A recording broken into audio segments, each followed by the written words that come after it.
Brother, what you gonna do, brother? Oh, yeah! Are you ready? Hey, yo. And that's the bottom line. Shut that control into a nosedive. Woo! Well, all I can say is someone's been eating their vitamins and saying their prayers. Life sucks, and then you die. Strategy my Oklahoma ass. You're next. What? Oh, that's the Goldberg just fears no wrong. That's cheap, plain and simple. Rest in peace.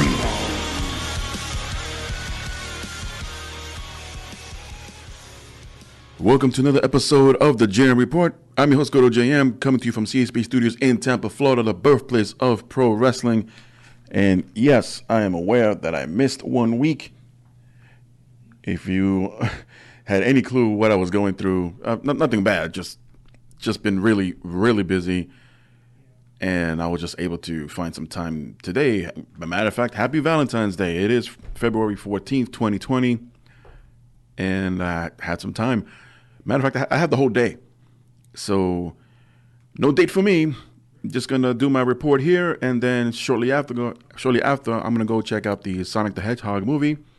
So far, so good as far as the reviews go. But I'll have my own opinion on that later on. If you do follow me on Facebook, facebook.com/GoodOlJM, I will have a live reaction after I see the movie so you can get my opinion on that. So stay tuned. And, well, let's just say as far as how busy I've been the past week or so, well, it's the media world, and sometimes it's one of those all hands on deck situations, or, hey, if there's a gig available or an event that needs extra hands, count me in. So I'm just don't want to be one of those people that have an opportunity, don't seek an opportunity, even worse, realize that there is one and does absolutely nothing about it. Just sits home and binges Netflix with whatever TV shows. Although I did binge watch The Witcher. Not bad, but what can you do? But when there's nothing available, there's nothing available, kind of like today, matter of fact. And that's okay. Can't force something out of nothing. Can't make something happen, especially when it's beyond your control. So with that said, I've been really happy with everything I've been accomplishing with the job over at the Cox Media Group in St. Petersburg, Florida. If they ever hear this opportunity or hear the opportunity to listen to this particular episode of the JM Report, I want to say thank you. Everybody at CMG, thank you very much. And here's to more eventful opportunities to come. So enough of the mushy wash stuff. Let's get that out the way. We got a huge NXT Take Over Portland event, pay-per-view / network special, whatever you want to call it, coming up. I'm just going to run down the lineup as it stands right now. Speaking of which, there is no scheduled kickoff show match or matches yet. That could change on the day of. But in no particular order, as it stands right now, Rhea Ripley is set to defend the NXT Women's Championship against Bianca Belair. And it's rumored, or at least the way things storyline-wise has been going, that the winner will go on to face Charlotte Flair at WrestleMania, but Charlotte is yet to decide which champion she wants to face, and made no slight movements or gestures or any kind of promo mentions about the SmackDown or Raw women's titles. But in hindsight, she's beaten them all, even the ones that are out on injury and still yet to make a comeback. Ruby Riott recently returned, but she has her hands tied now with her former Riott Squad member, Liv. So just curious. I mean, considering Charlotte had won the Royal Rumble this year, and many thought like, well, why her? Even I scratched my head a little bit. Okay, Charlotte, all right. But then I mentioned a couple of weeks ago that apparently Charlotte was owed a few favors or returned a favor from those higher ups in creative. And like, oh yeah, since you mention it, that's not to say that Charlotte has any pull or has a strong position as far as her having a creative control of her character. I don't know too many, if any, pro wrestlers right now on the current roster that would have such a position. Maybe I personally I prefer not. Things would just get out of control, and we've all seen examples of that during the Monday Night Wars. So if that's the thing, so be it. But I felt, as a fan, nothing against Charlotte, but as a fan, I felt like, well, we've seen her do and beat everybody. So are things that bad? Is creative that naive that even trying to convince someone like Vince McMahon, hey, we're thinking of maybe, I don't know, the next couple of NXT call-ups. We saw Shayna Baszler debut this week, although Triple H says that she's still with NXT. But point being, for a large majority of late 2019,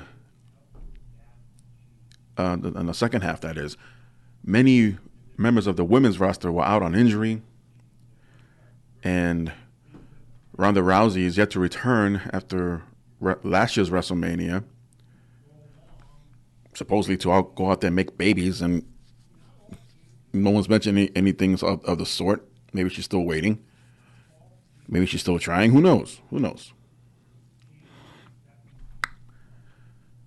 But again, as a fan, just want to see others get the opportunities. Even if it's a one-off, which is pretty much those parts unknown shows of Super Showdown. Considering the latest financial report to come out of the fourth quarter of 2019 wasn't that bad, wasn't too good either.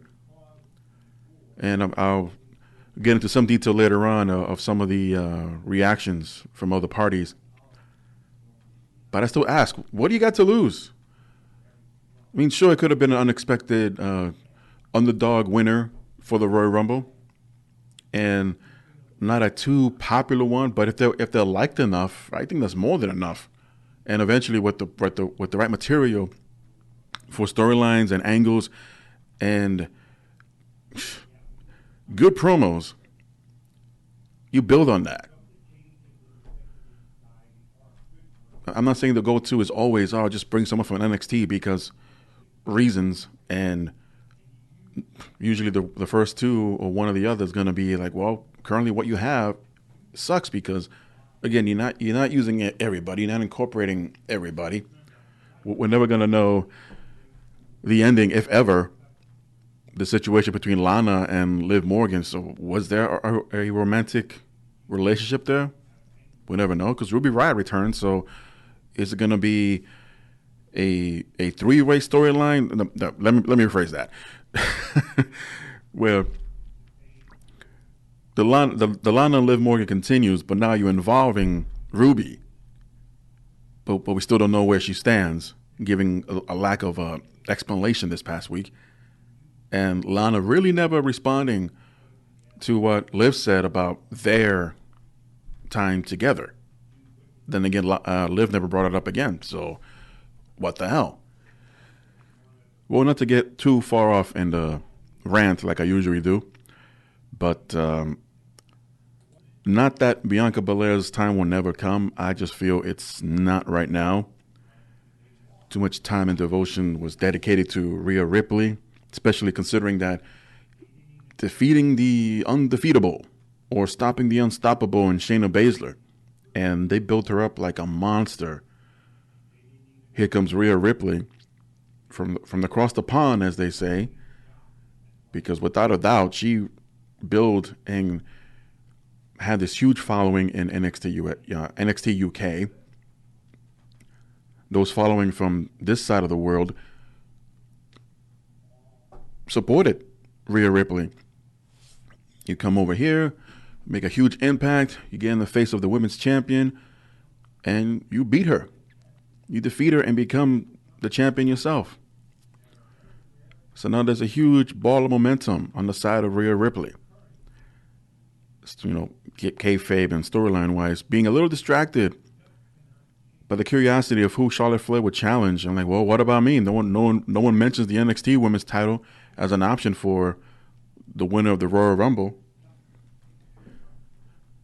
Well, they really don't. They just got to kind of slide it in there and use specific words. And every year is always different if you think about it. That the winner gets to face the champion of their choosing. The winner has a guaranteed championship match at WrestleMania. Winner will main event WrestleMania. Winner will face the champion of their respective brand that they win. So, for example, Charlotte Flair's on Raw, and if the rules were as follow like this year, Charlotte Flair wins the Royal Rumble. She's on Raw, then automatically faces Becky Lynch at Mania. So usually the hints, I should say, are always in these little, quote, clever texts. And it may not be an obvious answer moving forward, but enough to make you raise your eyebrows like, huh. Then again, they're not always specific, but when they try to go, when they do go that route, and a year later to change it up again, like, wait, they tried the same thing last year. Now this year, making it sound like as if this is a brand new rule. No, you've done this 2 years ago, 3 years ago. Mr. McMahon tends to think that we have short-term memory, or that if you're young enough as a fan, you won't care. And by that logic, kiss my ass, because we pay for this. You're supposed to listen to us. We're the boss, aren't we? We are your universe. Like, okay. Yeah, don't get me started on that again. Moving on. Finn Balor would take on Johnny Gargano, which, although Balor says he's not here for 5-star matches. Granted, he can pull out 5-star matches out of his ass when he wants to. If you really wanted to, character-wise, if you really wanted to get under Gargano's head, and it's been a while, come out as the Demon. But now, was it Balor, or I read somewhere that, for all intents and purposes, the Demon has been put away or tamed, and we're not going to see him again anytime soon. Okay. I mean, he's yet to debut that Demon at a WrestleMania. We've seen him at a SummerSlam, and I think that's it. I'm talking about like the 4 major pay-per-views: Royal Rumble, WrestleMania, Survivor Series, and SummerSlam. And personally, if I can see a Demon appearance at a WrestleMania, I'm good. No matter what opponent you have or what non-title or championship match you might have, but just to see that it's the visual. It's the kind of person I am.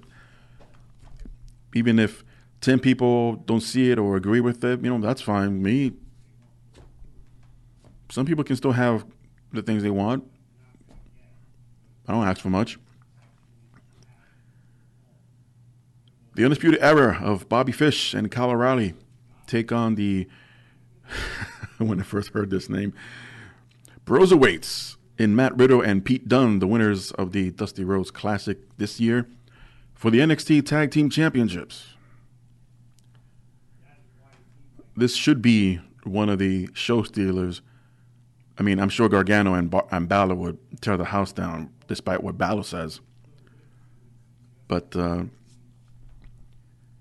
between this match for the tag team titles and the next match of Adam Cole taking on Tommaso Ciampa for the NXT title, will be a toss-up as far as which I would consider to be match of the night. Because let's face it, who doesn't watch NXT takeovers and rank every match from worst to best. So between these three, I'm real curious. Not that the other matches are not going to bring it to the table, and I will watch with great interest. But curious to see how these three particular matches will rank as far as who was better than the other. And I'm not saying every pay-per-view has to have, especially NXT TakeOver, has to have a 5-star match or two. Be amazing. Definitely be worth talking about. I mean, let's face it, long gone are the days of discussing or bringing up how amazing of a match Randy Savage and Ricky Steamboat had at WrestleMania 3. Now it's the two Undertaker and Shawn Michaels matches, which were better. Of the two, personally, I think the first one was better. Then you got your Rock matches, then you got your Stone Cold matches. Not all of these matches are not a technical or bringing out the aerial assault maneuvers and all that. Each one was unique in their own way. Not all were street fighting types of matches, like Stone Cold Steve Austin will have to change his style to be more of a brawler. And which match can now stand out to be the greatest? Up until now, which one would you say is, of all time, and it doesn't have to be WWE, which could be the greatest match of all time? I would like to break it down per decade. And then after a certain point, like, okay, how many decades have passed since I started watching pro wrestling? And figure out which I thought were the best matches ever and decide from there. But it's really difficult because how many matches have gone untelevised or not even recorded in any capacity to be released on video? We've all heard back in the day, in the early 19th century, how many wrestling matches have gone an hour, if not more, for a title. And the rules back then was not as nowhere remotely the same as today. Then again, who followed? What rules? Out the window. Point being, I expect to have, between these three matches, everyone to leave everything in the ring, especially with the two title matches, and let the comments and critics begin.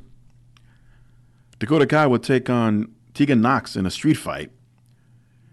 And for the NXT North American Championship, Dominic Todorovic would challenge Keith Lee for the title. Another classic big man versus big man match here. The irresistible force meeting the immovable object, as the old late great Gorilla Monsoon would say. So that's your rundown for NXT TakeOver Portland. And unfortunately, I might miss it. I got a couple of gigs coming up, but I'll definitely have the results for you next time. And hopefully it'll be a good one. Fightful.com has put out a interesting report in regards to the NXT, the weekly NXT show moving from the WWE Network to the USA Network. And apparently, not all, but many of the current NXT superstars, especially the ones that do perform on the USA Network, have received new contracts. And with those contracts came a raise in pay. Although they're not equal to the Raw and SmackDown rosters, but definitely a lot more than what they were getting previously when they were just performing on the network. So some details came out. So these new contracts are three years each. And not everyone that was offered a deal ended up signing said deal. A full list of the talent that were offered has not been acquired by Fightful, although Fightful has talked to a select number of NXT superstars that were adamant about wanting additional compensation after the move to the USA Network. So that's interesting. Well, first of all, not everyone on the entire roster, as if down to your lowest mid card wrestler could not even be offered a similar, or not, if not the same deal as the main eventers or mid carders, mid to higher mid carders. Well, I call bullshit on that. If it's about popularity, then, well, that's not their fault. You got to work with what you have. And it falls back down to creative and what is given the green light to go on television, whether it's what's being said or what's being done. Now, if you noticed, I know I have, the NXT show we see on USA is not the same we used to see on the network. And I think that's one of their downfalls as far as the ratings go, but not everybody cares about the results of those, even though it does show where the needle on the meter is leaning towards. Right now, it's been on AEW for the past few weeks, nearly a month now, if not more. If I were to point something out, my gripe would be too much promos. Raw and SmackDown have the exact same problem, but these damn promos go for way too long. I appreciate during said promo that you do acknowledge and respond to what the fans are saying, because that helps. That feeds. I mean, look at Randy Orton, especially in the past couple of weeks when he's, quote, trying to explain his actions, and the fans, they know how they feel. You can't help that. They hate the guy. They don't want to hear it. So he's milking that time. That's different because, he ain't talking. So the time being wasted is not on him. It's on the fans until if and when they ever calm down enough so we can maybe hear what he has to say. And the first time he did, I was like, well, I can't do this. And he just walks away. Oh, that was perfect. Less is more. Apparently, a lot of people have the opposite logic, which is ridiculous. So to say that Vince does not have any kind of influence on the NXT shows, especially what's airing on the same network as Raw is, their flag show, I might want to revisit that theory. I know I'm not the only one, and I hate beating a dead horse, dead cow, whatever the animal that's dead you're still beating on. The hell's wrong with you? 3 hours of Raw, and you get, hell, there have been weeks where you got only 4, maybe 5 matches and 3 freaking hours. When it comes to WrestleMania, you got 5, 6, 7 hours nowadays. And they try to use every single person on the rosters, men and women, Raw, SmackDown, NXT. You get more matches. You get more than a dozen average. And even those take too long. So where's the middle ground? And you're wondering, well, what's this got to do with everybody getting equal pay? Like, well, I'm pretty sure, and I want to say, and not that I know any of these members of the roster on a personal level, but I would like to think of them as very smart people, men and women, that if there's an opportunity, well, wait a minute, with no TV time, I don't get paid as much. If not, advertisers or sponsors, if they do have some on the side, hey, we're our merch, we'll pay you X amount. Of course, Vince will say, oh, wait, give me a piece of that, then sure, go for it. But it's not a sport. They're getting sports money from these networks, and not everyone's getting the same pay. Okay, I'm sure someone right now is saying, well, wait a minute, not everybody on the baseball team is getting the same pay. Not everyone on the basketball team, football team are getting the same pay. Right, you're right, granted. Of course, at least when a player gets injured during a game, you get the next person that's on the list that'll play that same position. I don't know if they get the same pay. But here in wrestling, which so many shades of gray, everyone has a very similar job when it comes to being inside the ring. I feel. Of course, not everyone is a lucha libre. Not everyone is strong style. Not everyone has the European style. Not everyone's from Canada and trained in a dungeon. So you have those different styles. But a bump's a bump. From the top row, from the top of the cage, through the table, on the apron, bump's a bump.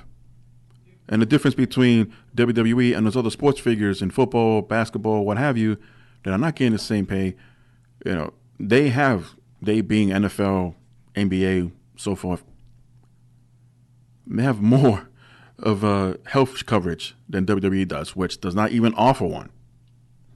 So everything comes out of your pocket. You get paid, what is it, every week, they said? Maybe about $1,000 or $2 a week. Well, guess what? Half of that's going to go to your health insurance, if not more, to your hospital bill if you're injured. Yes, they cover, WWE would pay any severe injuries, such as anywhere from concussions to surgeries that happen on their watch. They'll step in, they'll pay the tab, but you get injured and it's taking X amount of time to recover with rehab and maybe, hopefully, not a follow-up surgery. After a while, they're just going to either you're injury prone or just not healing fast enough because we have something for you and you're not coming back.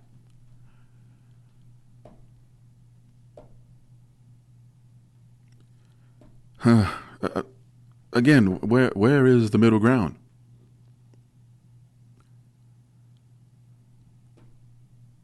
If it's a popularity contest, not everyone's going to win.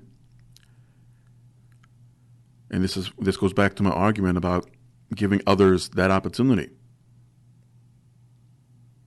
And even if NXT, Raw, and or SmackDown, it's like, okay, you've been on a roster for X amount of time. You're very good in the ring. Your promos are good. Let's strap the rocket pack to your back and see what happens. And, of course, behind that conversation is the fans wanting to see this person be elevated. And for whatever reason, it doesn't work out. We tried. Back to the bottom of the barrel with you. And just, I don't know where that momentum, that push is gone. Now, I'm not going to sit here and claim that I know everything, the ins and outs of what happens, especially when it comes to salary and who should be winning more, earning more. And I'm leaving out a lot of details as far as merchandise income, pay-per-view income, and revenues and all that. Yes, I realize that. But it's a straight-up salary. Should everyone deserve equal pay as soon as you walk in? Is it based on your popularity, where you came from, or you're just a brand spanking new talent who just started their training 2-3 years ago from a local pro wrestling training camp, and you were suggested or nominated or even given a tryout, and you shine? Would you still be offered the same average contract to sign as if you were an indie local legend, for lack of a better term? I'm going to say no.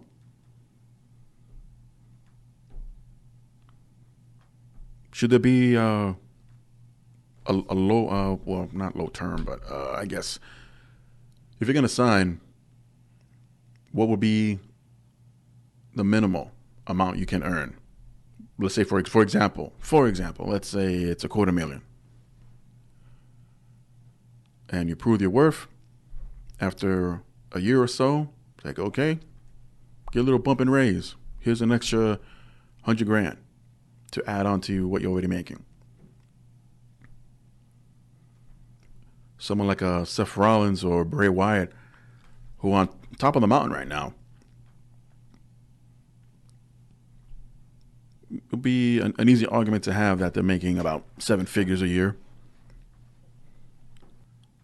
All I'm saying is, if there's a way to make, for everybody, a way to make an even amount or close to it, salary-wise, I mean, everyone's busting their ass. It's no different. It doesn't matter. Low card, main eventer, doesn't matter. Everyone goes out there, and endless possibilities are there for injury, and not to jinx anyone, but it could happen to anyone. And at that point, it doesn't matter how much more money you make than the other guy. If you're hurt, you're hurt. More of a reason. And you can throw in the argument about you paying your own hospital bills, because WWE doesn't cover everything. Well, they don't cover anything at all. But as far as what they would assist you in, it's not that does not include everything. More reason to maybe want to revisit and reevaluate how all of these performers are being paid. Of course, that will lead to locking them in with 3, 4, 5-year deal contracts just because they don't want them to go anywhere else. Well, after a while, especially when contracts expire, or about to, they won't have any say in it. Double or nothing, I'll resign. Otherwise, let me go. In a bit of related news, according to WrestleZone, there was this analysis from JP Morgan. I believe his name was David Konvosky. Probably butchered that name, sorry. And he took a look at WWE's fourth quarter financial records that were released last week for late 2019, and believes that early 2020 is not looking too good for the WWE. So this analysis, and kind of interesting how wrestling terminology was used to describe what he found. But this JP Morgan analysis, Irish rips WWE's value from, quote, overnight to, quote, neutral, and dropped toehold the price target from $80 to $47, stating that there are that there are simply too many unknowns with the company right now, one of which can include a 10% drop of subscribers for the WWE network during the final quarter of 2019, which is true. A lot of people unsubscribed to the network. And also suggesting that the WWE left money on the table with its $9.99 price point for monthly subscribers. Adding that any sort of transformational deal WWE may have for the third-party sources in bringing in its network content to its service is likely already priced in the WWE stock at this point to some degree. So any suggestions? Maybe, maybe not. There was the report that, I would have mentioned last week, that Vince McMahon is thinking nothing's etched in stone. Nothing. Matter of fact, there wasn't even a follow-up or an update or report on it. That Vince McMahon possibly, maybe, could have, should have, would have sold the pay-per-view rights of WWE with WrestleMania, with SummerSlam, Backlash, all the pay-per-views to a third-party streaming service, similar to what UFC is doing with ESPN Plus. Many feel that it should be Fox, but Fox doesn't have a streaming service, not yet, now that they have that idea in their heads. But as of last week, that idea is being floated around. And what that would mean is no more $10 pay-per-views on the network. You would eventually see it or watch it on the network, probably on a month's worth of delay, makes sense. Why not add the pay-per-view you didn't watch for $50 or $60 a month later, where all the other pay-per-views are?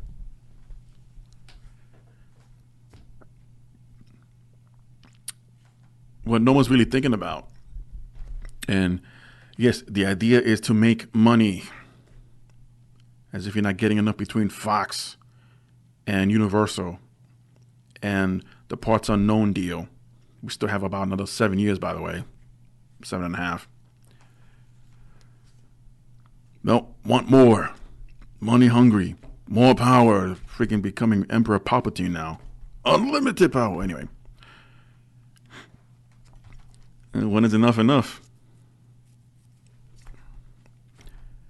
But to sell off their pay-per-view rights to other networks, other streaming services. Granted, ESPN Plus is about, what is it? $10, $11 a month? I'm not sure. I never looked into it, but it's a streaming service no different than Disney Plus, Netflix, although Netflix is up to about $15 a month. But it's not digging into your wallet too much. But the fact that if you want to watch a WWE pay-per-view, you would have to subscribe to that network streaming service, whichever one it might be. And if it's not a service you would normally watch, providing whatever content they put out, and you only watch once a month, maybe twice a month if it's a takeover show, or maybe 3 times a month if there's a overseas Parts Unknown special as well. Granted, it's still cheaper combining all, say, 3 pay-per-views in a month, each about $50, $60 in HD.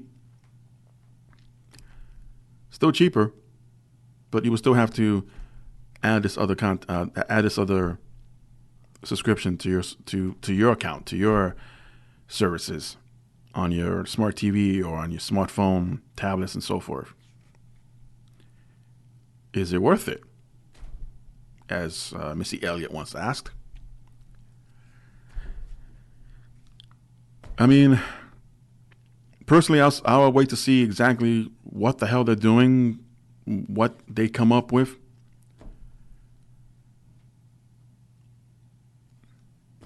Think they're better off just bumping up the network service, their own WWE network service, $1 or $2 up, considering the amount of content it has. Not to mention, even if it's still $10, $11, or $12 a month, it's a steal to get pay-per-views as long as they are. Once, twice, 3 times a month. But what Vince is doing here, and it's clear, many pointed out the fact that either he realized or someone pointed out to him how much money UFC is making with the ESPN Plus deal. Why can't we do that? Why aren't we doing that? Well, apparently somebody, or Vince, self-smartened up, and now is looking into this. Time will tell. It's been over a week now, and there's still no update. But definitely a curious story to see how and when it ends.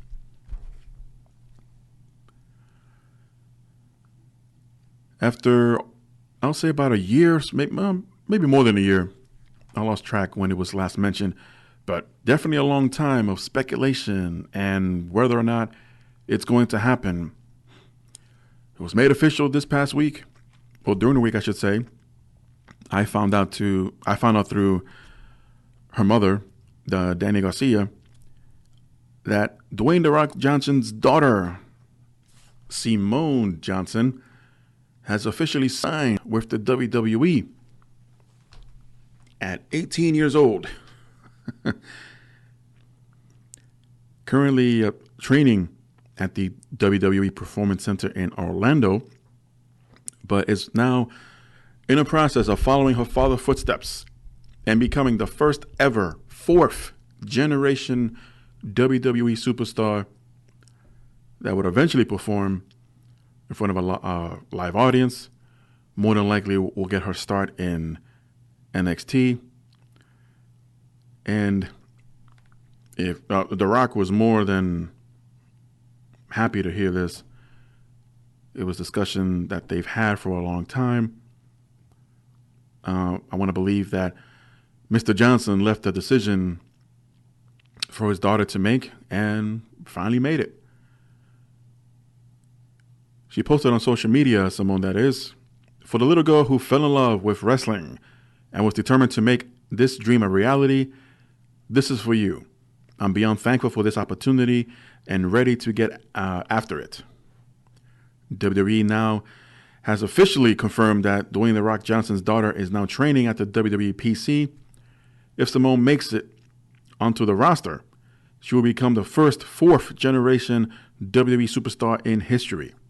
Simone Johnson sat down with Kathy Kalie for a one-on-one interview following the news that she signed with the WWE and begun her training at the Performance Center. Her father, WWE legend The Rock, joined her in her first days for a special session that she's greatly cherished.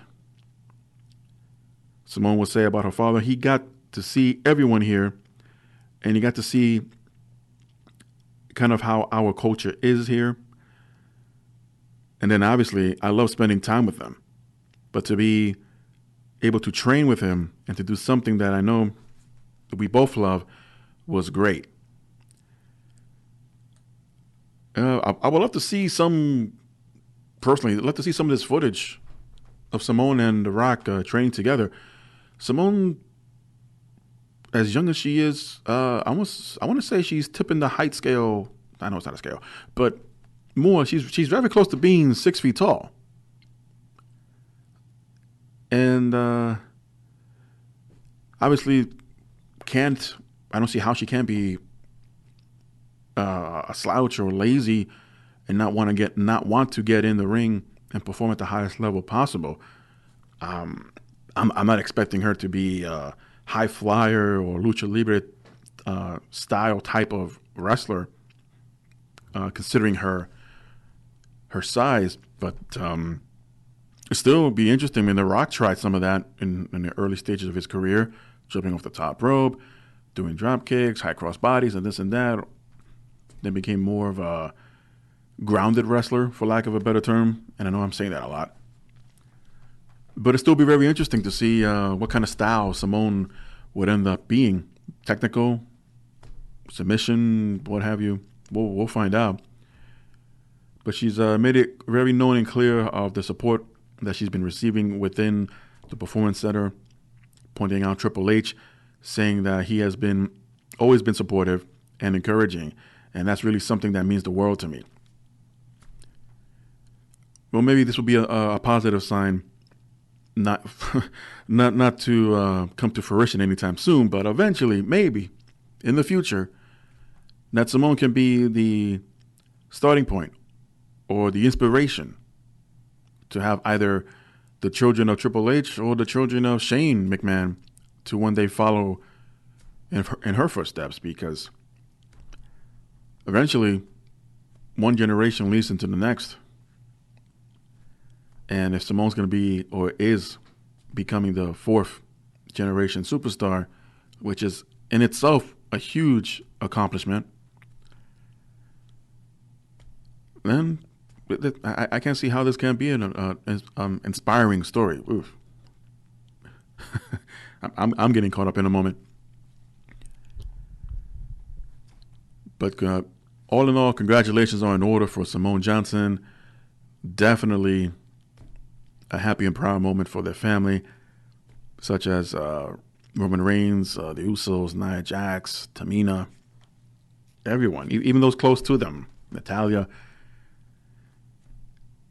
To see such a young girl in Simone to begin and to choose a career path, in a sense. And here's to a good and successful career. Good luck, Simone. Andrade was recently suspended for 30 days after violating his first wellness policy. and recently posted on Twitter addressing the situation, saying that nothing is ever easy and he will always be ready to overcome obstacles.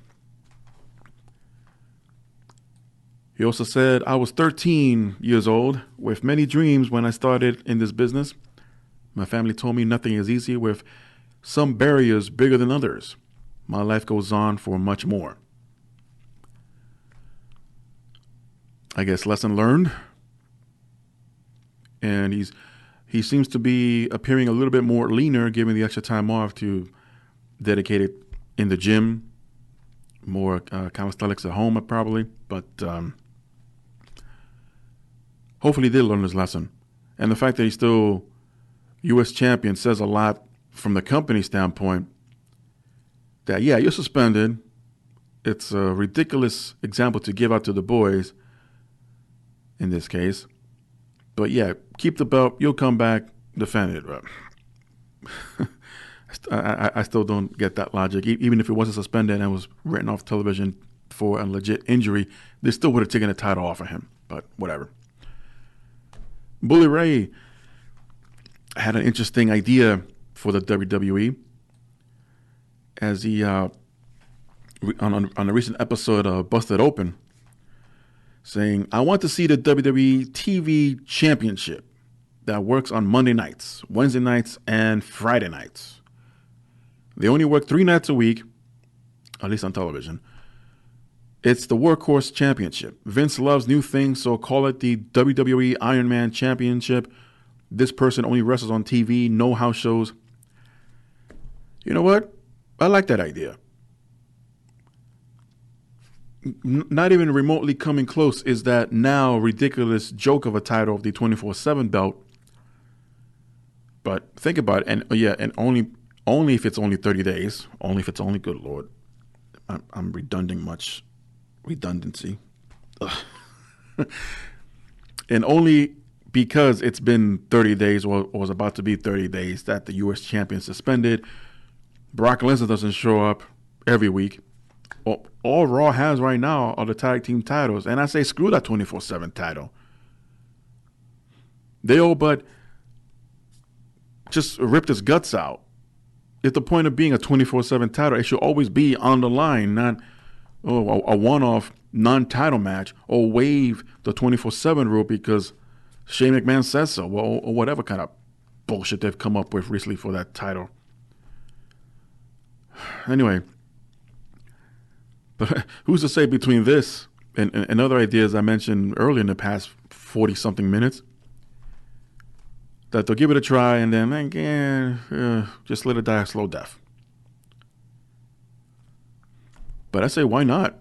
He went on to suggest, he being Bully Ray, to suggest a greater worker should hold it, such as Cesaro. He said, this will be a custom made for a guy like Cesaro, who can wrestle all 3 shows, who would have the best matches on every single show of every single night.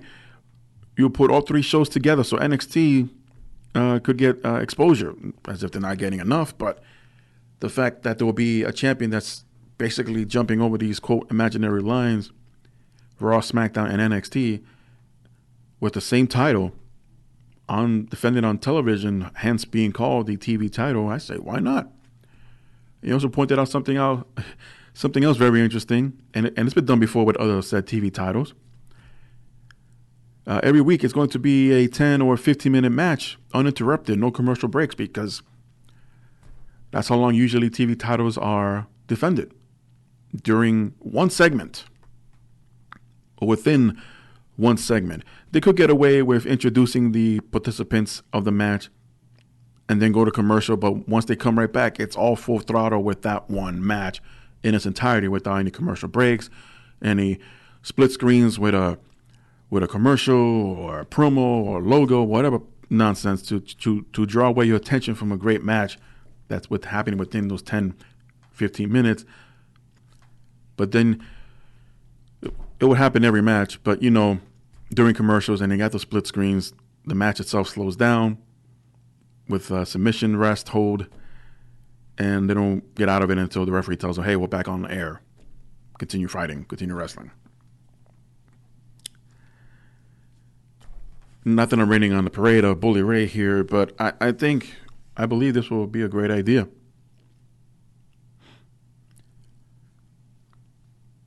How long does Shinsuke Nakamura have the Intercontinental title before he finally defends it, only to lose it to Braun Strowman a couple of weeks ago? Andrade suspended for the next couple of weeks as the U.S. champion. Bray Wyatt only comes out, or The Fiend, only comes out on promos, sure, and not every week, but at least will appear in the ring on a SmackDown. Depending on which character we're getting, it's going to be the Blueberry Belt or the terrorizing looking horrific face on a championship belt. That's $7,000. Get out of here. And of course, you got your tag team champions. Pretty much at this point, you have no choice but to appear. There are no other champions that we would have or would want to exploit as much as possible. So what do you think? A WWE television championship would be the first of its kind since the old WCW one. That poor thing was forced to retirement back in 2001 when the company was bought out, along with other titles, cruiserweight tag team titles, their version of the hardcore title. So, yeah, what do you think? Comment down below. This week, once again, Matt Hardy returned to Monday Night Raw, but perhaps having a more significant meaning behind it. But first, once again, Randy Orton comes out to try to explain his actions from 2 weeks ago. It appeared he was about to speak, only to have Matt Hardy's music hit and heads down to the ring. Matt Hardy looking like as if he was still stuck in the Attitude Era. But you know what? Callbacks is a good thing. And here Matt's explaining, despite having the history that he had with this other guy, he's still one of the boys. And the fact that he came out of retirement so many years after the fact, that Orton just took it away just as quickly. So again, Randy attempted to explain this time to Matt, only to attempt an RKO, but Hardy fights it off. They brawl a little bit. They separate, and this time Orton would hit the RKO, knocking down Matt Hardy, and immediately hits him with a one-man concerto. And there was unaired footage. It's on social media of WWE of Matt Hardy slowly but surely being helped out of the ring.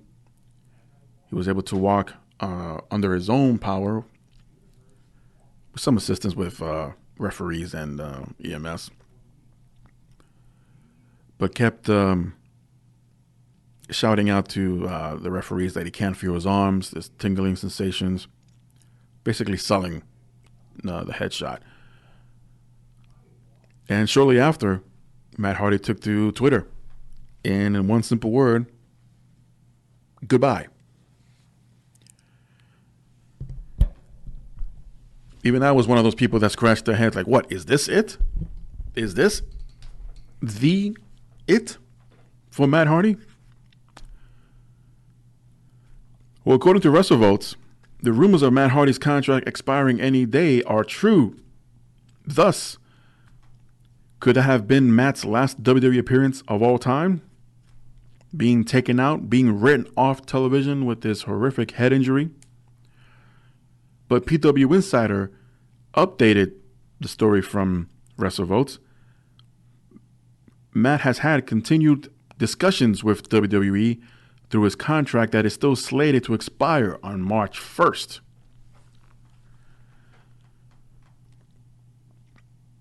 So is this another case where WWE does not want... First of all, Matt... When Matt and Jeff Hardy made their return to WrestleMania a couple of years ago, they pushed them to the moon. Not as fast, but eventually they did. Become the Raw Tag Team Champions at Mania. And then a draft happened. They won the SmackDown. They won the SmackDown titles. Didn't last long due to Jeff Hardy's injury. Matt Hardy went solo for a while, then teamed up with Bray Wyatt for a while. as entertaining as it was, it didn't really go anywhere with the Woken character. Again, not they creative, not being too sure what to do with him. They broke him up. Nothing for Matt to do. Bray Wyatt went out to do his own thing, becoming the WWE champion. I'm sure some of you forgot about that. And where was Matt? Matt was suffer another injury, but when it was clear to come back, he came back and was probably placed in the position to now enhance other talent, similar to how MVP had his last match with Rey Mysterio. Not that Rey needed to be enhanced, but that was MVP's current call for the company. But if MVP stuck around a little bit as far as an active in-ring competitor, definitely would have helped out the other younger talents to get them over. And seems to be that Matt was placed in that position, also training and learning how to become a backstage agent. So my belief is more focus was on Matt Hardy becoming a backstage talent, or not talent, an agent for talent. And that is active wrestling contract. I know there's a proper term for it, but basically the contract that says that he can wrestle for them, that's expiring. But that he will be a backstage personnel in some capacity, more than likely it's going to be a separate type of contract. That could be what he could sign after March 1st or on March 1st when the current one expires. So I'm going to reserve judgment as this being another case of, okay, WWE doesn't want you to go anywhere else, even though we have nothing for you right now, and not for another few months, if ever. But we don't want you to go anywhere else. Here's a new contract. There's an extra O or two added. We want you to stay.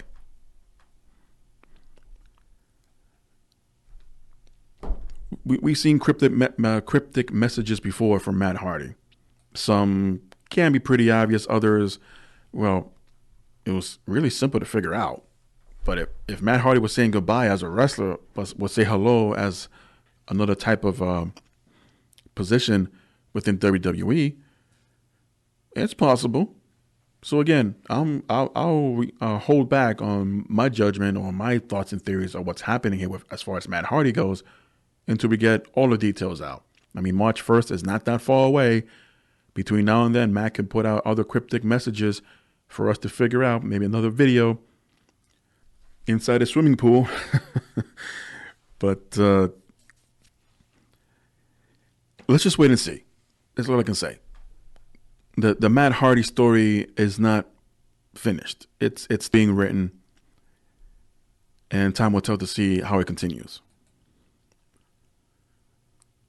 Well, Jeff Hardy, according to PW Insider, has confirmed that Jeff is scheduled to make an appearance at the WWE Performance Center this coming week to have his progress evaluated as to when he can return to work inside the ring for the company. For those who don't remember, Hardy has suffered a leg injury back in April of 2019, only 2 weeks after he and his brother Matt won the SmackDown Tag Team titles from the Usos. Later on, Jeff Hardy was arrested for DWI in October of 2019, to which the WWE gave the statement of Jeff Hardy is responsible for his own personal actions, which is true. There's many may not like it, but you do something that's not within the wall. Basically, if you're not clocked in to work for WWE, what you do between the time when you're not clocked in with WWE, that's on you, good or bad. Even when you're not clocked in and you're expected to make a radio or TV appearance, of course WWE has to clear that because they got to get a little something out of it too. But if you're at the gym or taking your dog for a walk, going to the spa, having a couple of cold ones down the corner, and it's not WWE related, not on WWE's watch, that's all on you. Yes, you. For those who don't realize, yeah, they do have days off. They do have time off between TV appearances, and especially now since they're still planning on cutting back on house shows, they're gonna have even more time off, which sucks too because house shows may not be generating as much income as they used to, but that was another source of income when it comes to merchandise. So everyone has to figure out what they're going to do in the long run, and depending how many house shows are going to be cut. House shows can be scheduled anywhere up to a year, and house shows are what, as many times as they're on TV, especially on weekends. So who knows? As a matter of fact, that's another report that hasn't been updated yet. So needless to say, there's a lot going on in WWE right now, and how and where they land, it's just a matter of time to see what the hell's going to happen. Triple H took part of a media call ahead of NXT TakeOver this week, and in one of the many questions, at least the only one I was interested in, was asked about a potential Brock Lesnar versus Matt Riddle match. Can it happen? Will it happen? Triple H said he's never asked anyone about it. Vince never said he disapproved of it. If he did, Triple H would have gotten a call. Triple H also heard what we have heard, the fans. But the conversation between Brock and Matt, he says, it is what it is. Riddle is incredibly talented and very vocal, but that's a great thing. Triple H also said that Matt writes checks he can cash in his mind, and the sky's the limit. But we'll see where it goes. So in other words, it's not going to happen anytime soon. Not going to happen anytime soon. So as much as this kid out there in parts unknown likes to see wrestling legends go at it, sometimes with other legends or sometimes with current superstars, such as getting Goldberg versus The Fiend for the Universal title. Well, if this kid is any kind of actual wrestling fan, and when he takes the time to look up online other storylines or other news media that's going on within pro wrestling, and I'm sure could have come across the, quote, confrontation between Riddle and Lesnar during the Royal Rumble. Hell, go back to last year's SummerSlam confrontation that was apparently and was recorded on video between Goldberg and Riddle, and how much of a work that was, bro. Then like, whoa, hey, Vince, this is going on backstage. You're ignoring it. So for the next Super Showdown, I want Brock Lesnar and Matt Riddle. Here's the extra millions to split between them and you and the company. So make it happen. So if there's any teeny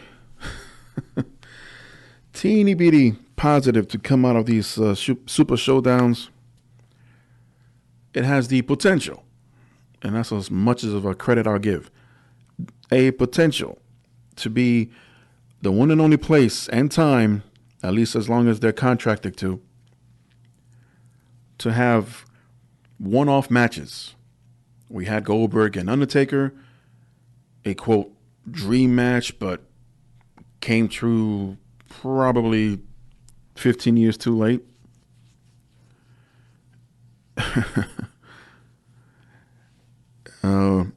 I won't even consider Goldberg and Fiend as a dream match. Hell, if anything, I was like, okay, didn't think of that one, but go ahead. Despite Goldberg's complaint and reason to do so. Like, it's only been 2 years since I had my rematch for that title. So here I am cashing in now as I speak to you from my garage.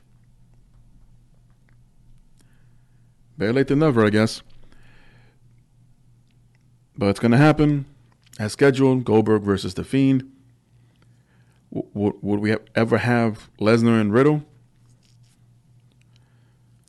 I'm not going to say there's big money to be made there, but Matt Riddle, even Triple H points it out, he's very vocal. And Riddle's always have been, even during his MMA career. And he's calling out basically someone out of his weight division who's done MMA successfully. What's the problem? Now, I'm not going to stoop to the level of some people and say, oh, Lesnar's scared. Oh, Lesnar, he'll be in an unpredictable situation with Riddle and blah, blah, blah. No. Besides the weight differential being in two different weight classes, that's about it. I mean, what does Lesnar have to be afraid of if that's the case? What concerns can Lesnar even have?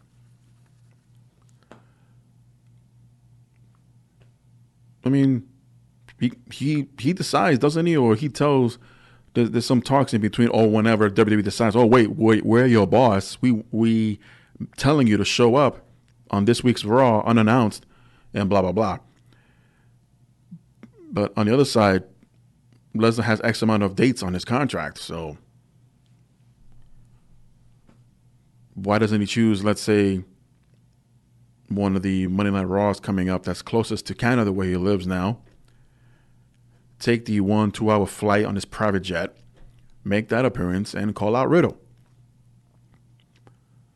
Or if Riddle just happens to make his Raw debut, and again, it's at that same Raw where Brock lives close by, surprise attack him, set it up for that month's or the next month's pay-per-view. Hopefully by then, Lesnar won't be the champion. And have your match. Again, if it's a one-off, how would this be any different than the one-off they had with Samoa Joe? It was built up for a few weeks. You had your great balls of fire, and boom, thanks for coming, Joe. That was more of a dream match than we're having Goldberg and Fiend.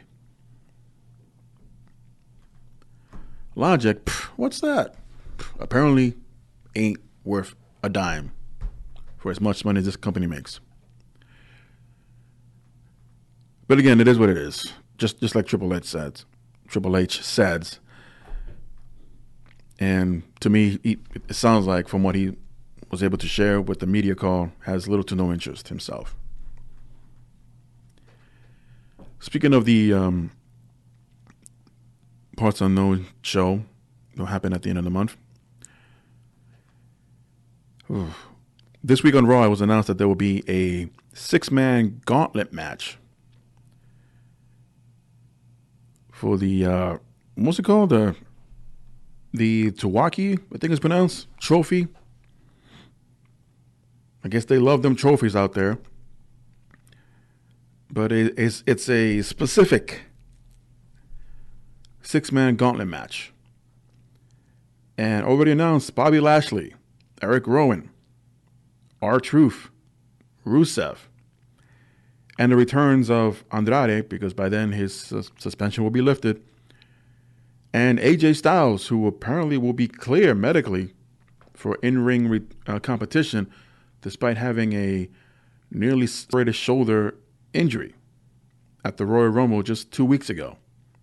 And in about 2 weeks, on the 27th to be exact, will be back in the ring. Of course, as I mentioned, The Fiend and Goldberg one-on-one for the Universal title. In a steel cage match will be King Corbin versus Roman Reigns. Ricochet challenges Brock Lesnar for the WWE Championships. And on the next night on SmackDown will probably be the eulogy of Ricochet. And for the tag team titles from SmackDown, The New Day will defend against The Miz and John Morrison. So, yeah, again, lots going on in WWE. Probably for the better. It's almost as if, well, they got all this going on, and it makes you wonder how the hell are they losing money. Like, well, most of it's coming from attendance. Now, they probably won't have this problem at Super Showdown because the majority of that audience is going to be forced, if not ordered, to be there. So that covers that. But back here at home in the States, it's been showing lack of attendance. Or it's a sellout. I can clearly point out several sections being completely empty, or excuse me, certain rows are half capacity. Maybe they're probably getting hot dogs. No.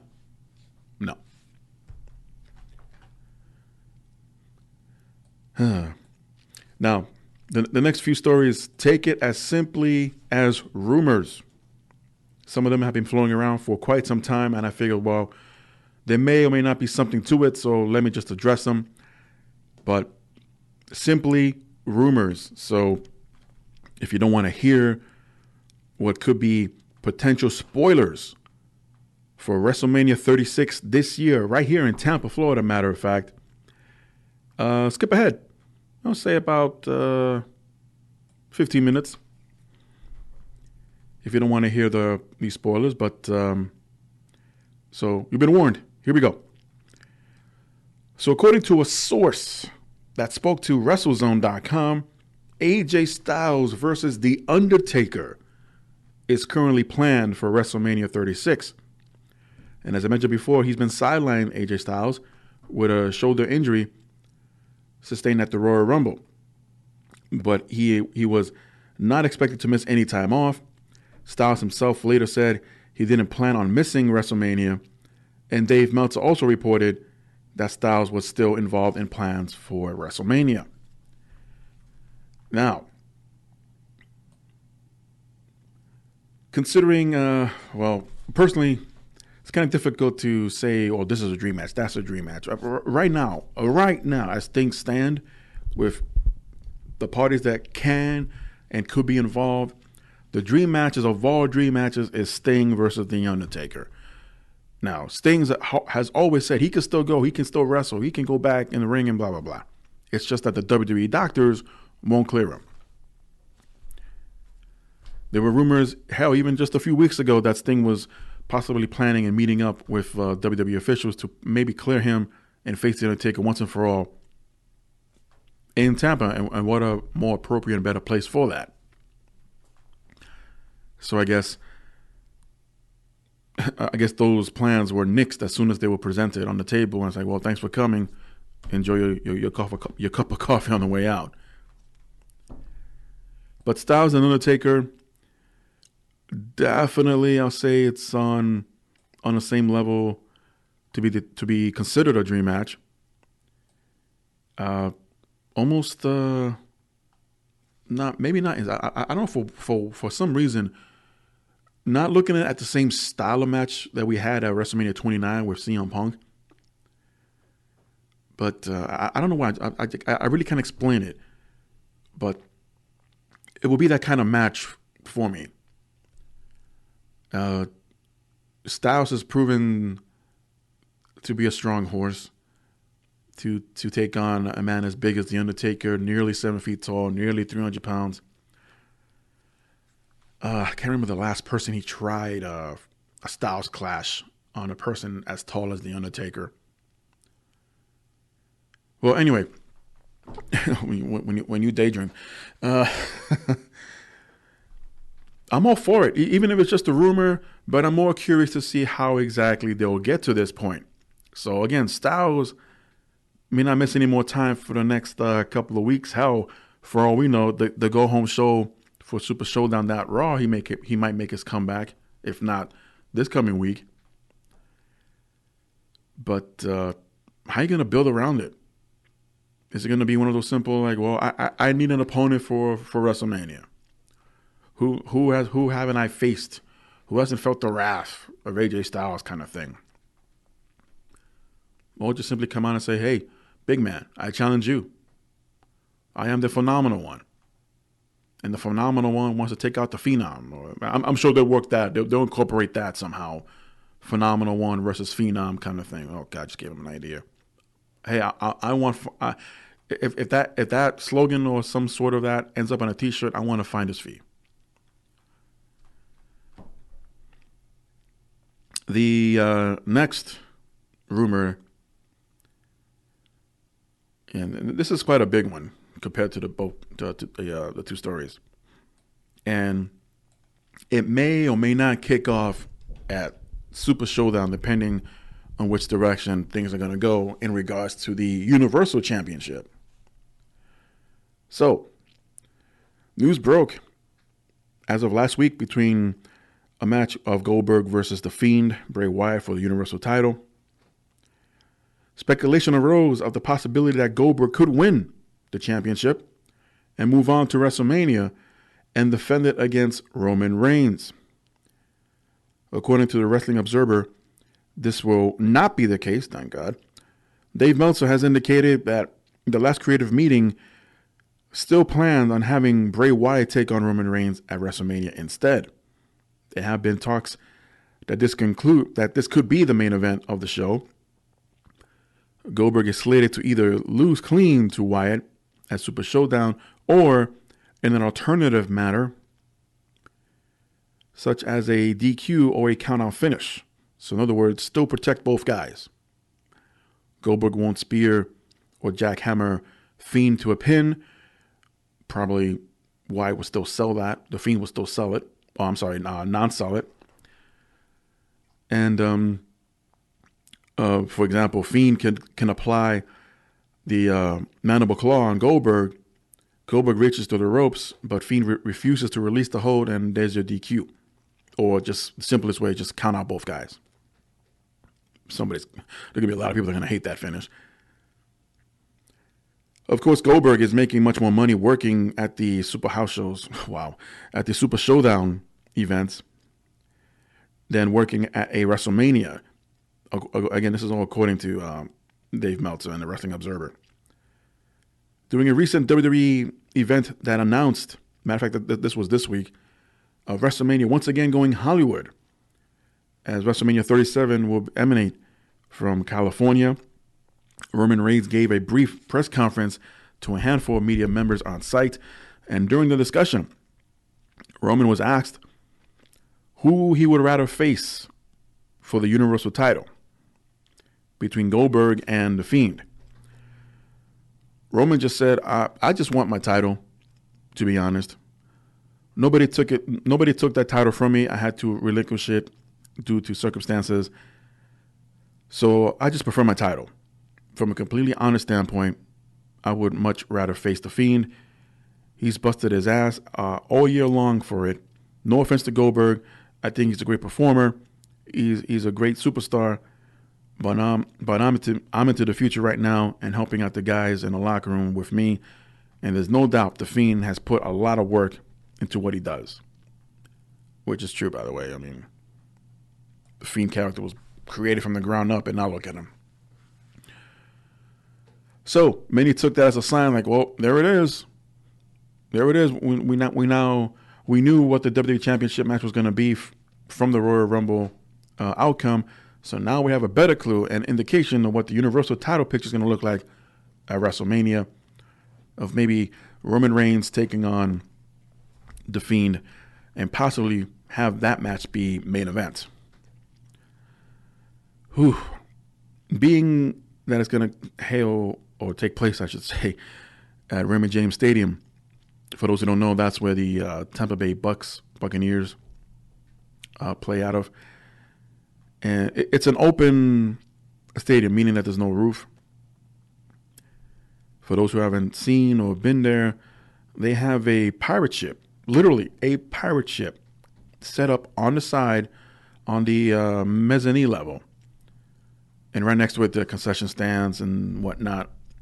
And on the opposite side is the same thing minus pirate ship. I hope or would think that said pirate ship will be used as part of the staging or the setup for WrestleMania.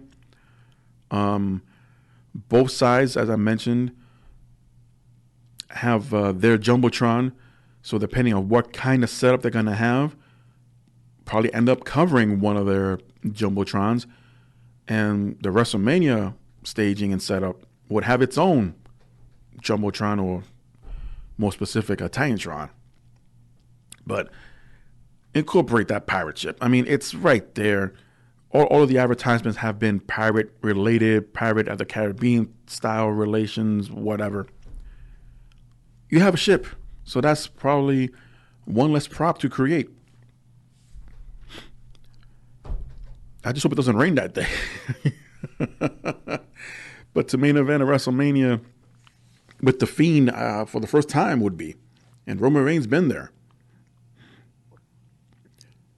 So is this an indication that creative, or more specifically Vince, like, okay, looks like the crowd is loosened up and has started to welcome Roman Reigns more with open arms as opposed to just a few years ago. Roman Reigns was all over the title pictures, main eventing WrestleManias more than once, won the Royal Rumble to face Brock Lesnar at WrestleMania Push Play, the last time they were in California and San Jose. And not a good reception for him. Hell, the whole reception from that year's Rumble was at 2014. Tried again with Triple H, won the title at WrestleMania in Dallas. And he had his one-off match in the MetLife Stadium, and then, then we'll be here this year for 36. So I think it's safe to say, and I mean, let's be honest, had Roman Reigns not come out and opened up and share what he was going through with his cancer, his health concerns and scare, and many people the internet is the stomping grounds for trolls, and I'll have a good example of that in a little bit. They're like, Roman Reigns used this to get sympathy from the fans, and now whenever he comes back, either putting it in remission or completely cured, we have to get behind him now. No, thinking along those lines, I mean, you're just a complete prick, and I'm not sorry to say that. It's a human being we're talking about. Man sick at the time. His whole family out here that I've been very fortunate to be in communications with were, they were heartbroken. I mean, it's not something you want to hear. And it took about 4 months? So it took 4 months. He didn't do the radiation. He didn't do the chemo. Apparently there's this new treatment that he took, very similar to the chemotherapy or the radiation and whatnot, in the form of a pill that, as he described it, without exaggerating, the size of a hockey puck that he had to swallow. So basically that cut his recovery time. Similar to Kurt Angle. He was set, the year of WrestleMania 19, he was set to have neck surgery, but the surgery they were suggesting would have kept him out of the ring for over a year. He didn't want that. So he went through the WrestleMania match with Brock Lesnar with a broken freaking neck. Lesnar damn near broke his at the end of the match. It went through, we can't say without any flaws, but both men were severely injured. Lesnar was heavily concussed.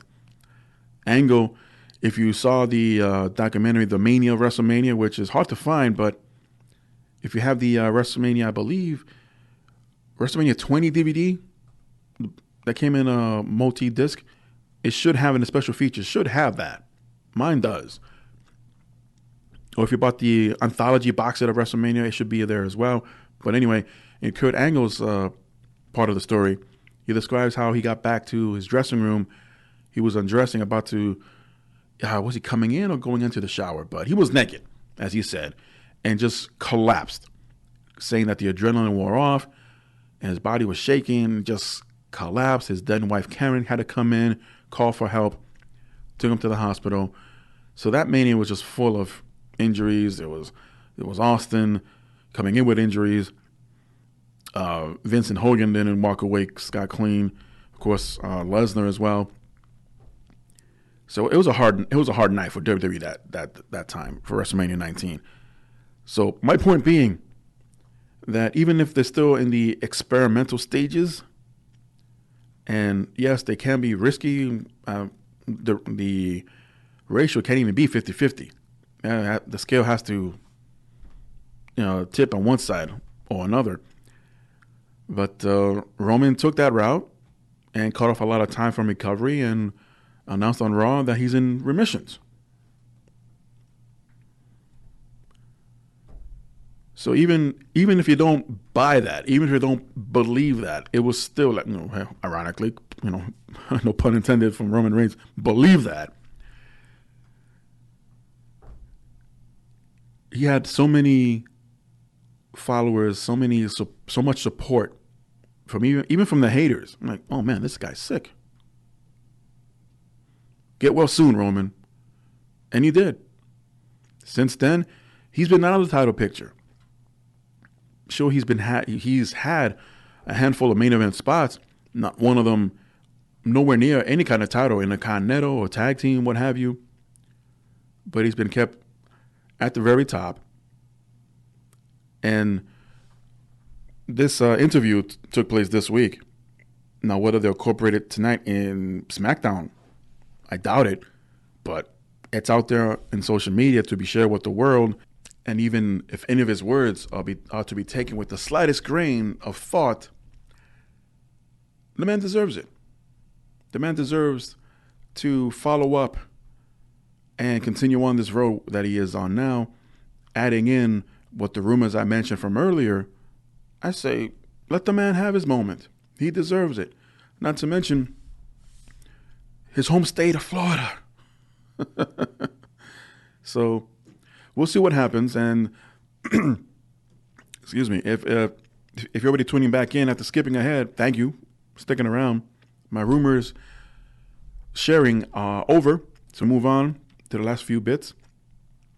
And also, during the rumor stories I was sharing, it was announced that WrestleMania 37 will be returning to Los Angeles. Technically speaking, it's just outside the outskirts of Los Angeles. But anyway, Sophie Stadium, the newly created stadium, is scheduled to open this July 25th and 26th, part of a 2-day opening ceremony. And this is the new home for next year's WrestleMania, that being 37, as once again the tagline of WrestleMania Goes Hollywood has returned. The new stadium has the capacity for a football game of 70,000 fans. So doing the math, adding seats to the field, similar to the Reliant, is it Reliant Stadium? The Dallas Cowboys Stadium? Well, either way, they'll exaggerate the number like they always do. But adding seats to the field, and again, that's not including the amount of space that they'll take away for their setup and staging. They're looking to accommodate 100,000 people again for WrestleMania. And seeing just the artwork for this new Sophie Stadium, it looks amazing. The most futuristic looking stadium I've ever seen. And I'll be tuning in whichever sport network is covering this, or if it's online somewhere, upcoming July 25th, 26th. I'm going to check out this opening ceremony and see exactly what Sophie Stadium looks like. And yeah, should be a good one. Between now and then, who to establish, who to build up. Because it always seems we reach a point between WrestleMania seasons, like, okay, this guy's been, or these guys have been in the main event picture for so long. How about we get someone else up here? Daniel Bryan's been there a couple of times. Now he's, I guess, taking a couple of steps back.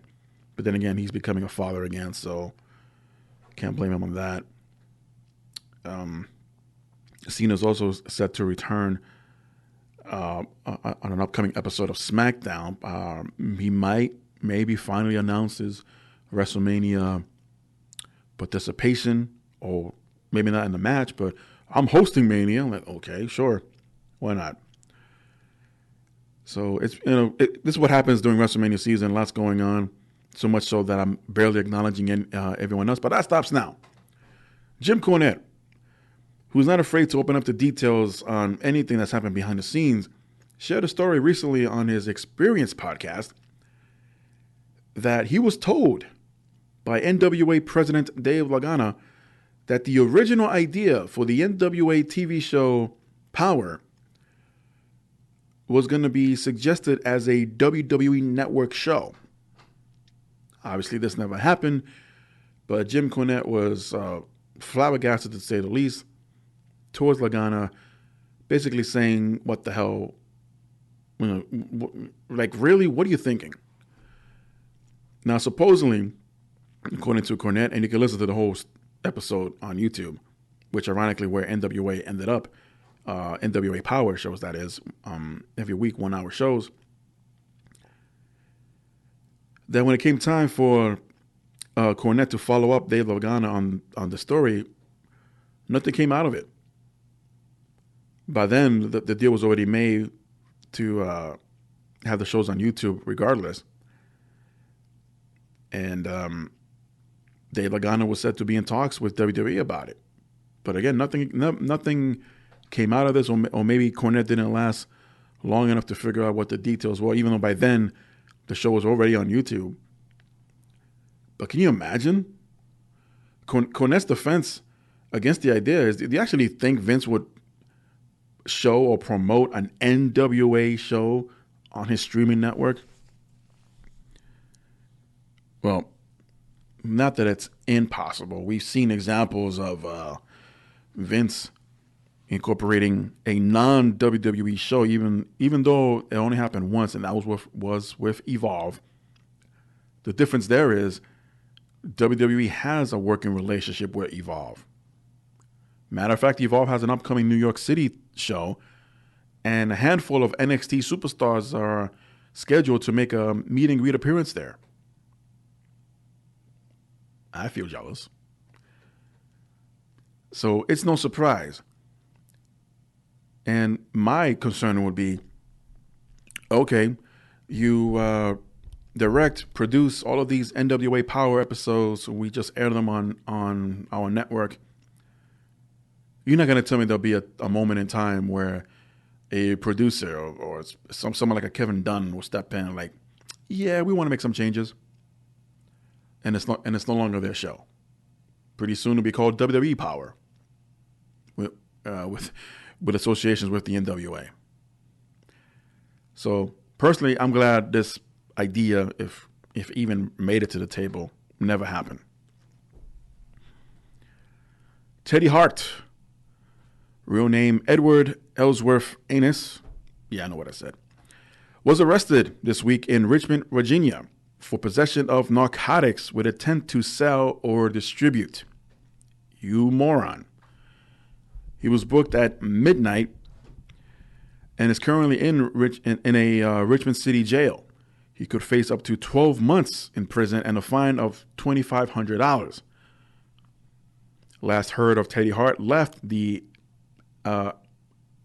MLW at the end of 2019 after several requests and finally got his release. He has frequently been in and out of many wrestling organizations, gaining a reputation of being hard to work with, despite his in-ring talent, which is still incredible. Previously, he was arrested on multiple sexual assault charges in 2014 and evaded arrest in 2017. In both cases, the charges were eventually dropped. So, putting aside the fact that this guy's hard to work with in the wrestling business, I mean, that's hard enough. I mean, can you imagine being the promoter and whether or not you're aware of it as well, this guy's hard to work with kind of deal, but you hire him anyway? That's on you. Can't say the same thing about the performers that would work with him that night, but I think it's different. There has to be a difference between doing business with the promoter and doing business with the talent you're going to work with in the ring, because you got to trust Teddy Hart with your body, essentially with your life. So he screws up. And I'm not saying that I'm not saying difficulty or he's difficult to work with in the ring causes botched moves intentionally or he's out to hurt you. No, but to the best of them, accidents can happen. And who's to say that, okay, he dropped me on my head, he caused a dislocation. I'm like, oh, this is why he's hard to work with. I mean, still, people are going to spin it any way they want. That's not what I'm trying to say here. That's not what I'm trying to do here. But for the longest time, I honestly, up until maybe 5, 6, 7 years ago, I never heard of a Teddy Hart. I always confused him with the manager. And time went on. I say, okay, who's Teddy Hart? Okay, he's not related to the Hart family, not even remotely close, but he chose that name. And yeah, as time went on, I got to find out, man, he's hard to work with. Oh, this guy said this about him. All these stories, and they're out there. So more than enough time has passed that a promoter would know, like, yeah, this guy's hard to deal with. But no, under my rule, under my umbrella, it'll be a different story. Why take that chance? He's not even that big enough of a name to draw that much attention, especially when the majority of attention that comes with him is all negative. Why would you want that? Like, oh, you're not a promoter. You don't run your own wrestling company. You know what you're talking about. You know what? Lick my dick, okay? I don't need to run my own promotion to realize, to have a good business, to have a happy locker room in this case, you don't bring someone in like that, regardless of how well they are in the ring. And yes, at the end of the day, that's what matters most, what they can provide inside the ring. But if they're a pain in the ass behind the scenes, and maybe you made promise to him, or more than one promises to him, hey, this goes well, I'll bring it back next time for the show in, I don't know, in August, and we'll do business again then. But he's like, no, I want this deal instead. No, I want this for me. I want that for me. I'm like, who the hell are you?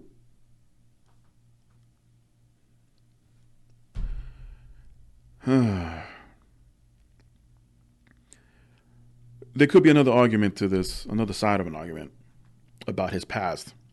But you know what? Yes, the charges were dropped. Yes, he went through that nonsense 2014, 2017. Doesn't say, 2017, that's very recent. Despite charges being dropped for whatever reason, lack of evidence, no witnesses, whatever. Doesn't mean it didn't happen. All I'm saying is this Teddy Hart, this Edward Ellsworth Anus, sounds like a troublemaker. And has gone this long in a wrestling career, has lived this long in his life to what? Never learn any of the lessons that occurred up to this point? That he's not worth the trouble, because he'll bring trouble with him. So with these added charges and reasons why he was arrested this time around, more of a reason. So it's not my decision, but to be blackballed from the wrestling business altogether, I think it would suffice. And I'll wrap up with better and more happier news involving AEW. Well, excuse me. First, let me get a quick Impact Wrestling story out of the way. Jordynne Grace has become the new Impact Knockouts Women's Champion this week, defeating over a 1-year-long reign of Taya Valkyrie. And needless to say, she deserved it. I mean, Jordynne Grace, in her early to mid-20s, has a tremendous career ahead of her. And despite being on Impact, I mean, it's still ongoing. It's still bringing in enough revenue and interest from the fans that they can still pull it off a good show, even if it has 100 people, 200 people. But much respect to Impact. They're still going with all the changes, with all the difference in ownership and who runs it and this and that. They're still the little engine that could. So now over at AEW, similar but different, where on Dynamite this week, Nyla Rose has defeated Raihu to become the new AEW Women's Champion. Of course, the trolling began almost immediately. Rose, for those who don't know, is a transgender wrestler who has won a women's championship. And the assholes of the internet could not hold back with their negative comments. And no, I'm not going to repeat any of them here, but just to let you know that they're out there. And goes to show that people never learn. People have nothing else better to do than to ruin someone's amazing accomplishment, probably one of the most emotional nights of their career so far, and don't realize how much blood, sweat, and tears goes into something like that. So, you know what? All you trollers out there, just hop on the express train and go straight to hell. Just show up. Just tell them what you've done recently. They'll probably welcome you in and invite you to their upcoming ticket tape parade for assholes. Finally, Jon Moxley is now the new proud owner of 2 trademarks. In addition to his AEW ring name, Jon Moxley, he has also secured Mox as a name for use in his professional wrestling and merchandising. Moxley secured the trademarks through Shoemaker, Loop, and Kendrick, a firm that has also helped many AEW and WWE superstars secure their own trademarks for similar purposes. What is interesting, this is also the same firm that helped out the Revival back in January to secure their trademark name of Shatter Machine. So, kudos, Jon Moxley. I mean, this is not an issue of going into business for himself. This also helps AEW a lot. But when it comes to the name Moxley or Jon Moxley, what have you, any variation when you put it, even though it's on AEW merchandise, Moxley still gets that part of the check. He gets his cut on merchandise income, and that's a smart way to do it, to have it in your hands.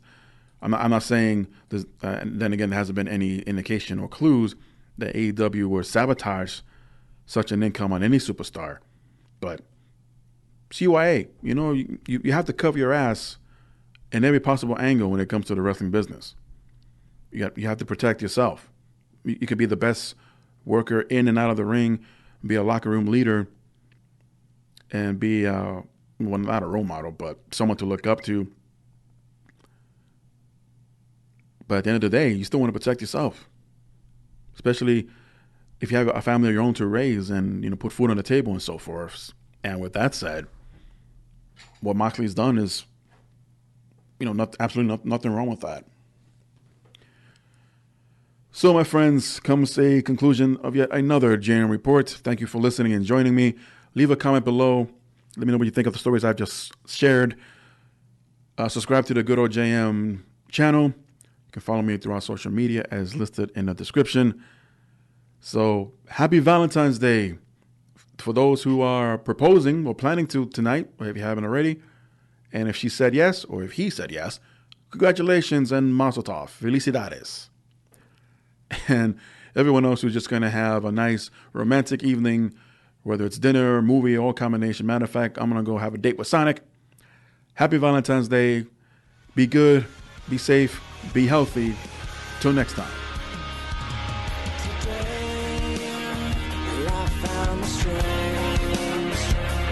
Open my eyes, leave it all behind. So open your mind and realize beautiful world could take my life.